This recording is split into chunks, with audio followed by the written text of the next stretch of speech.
My name is Jennifer Figueroa Rodriguez, and for the class Advanced Structural Mechanics, I'm going to be presenting project for week number 2, where we have to define parameterizations for a composite 3D body with 3 parts and find its volume.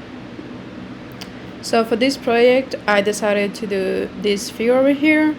I have like 2 cones that are pointing each other, and then at this same center I have 2 spheres that they are like 1/8 of a sphere, so I have a total of 4 bodies.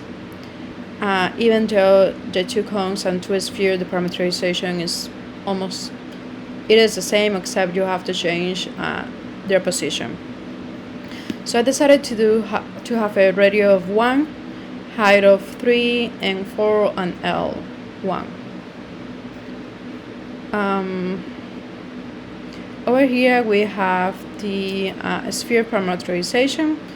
On this picture over here you can see you can have like a better view of the 1/8 of that sphere. There's 2 of them. It is almost the same, but it's going to change their position. We're gonna have a radius of 1. The elevation is going to be pi, and theta is going to be pi over 3. We have the body parameterization, the grid, the surf, and the curve. And lastly here we have how to find the radius, the volume, sorry. Over here you can see the code to find the volume of the figure.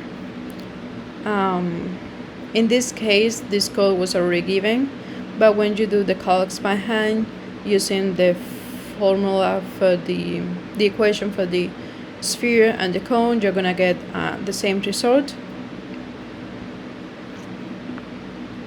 Here we have that the cones have a height of 3 and a radius of 1, and the spheres have a radius of 1.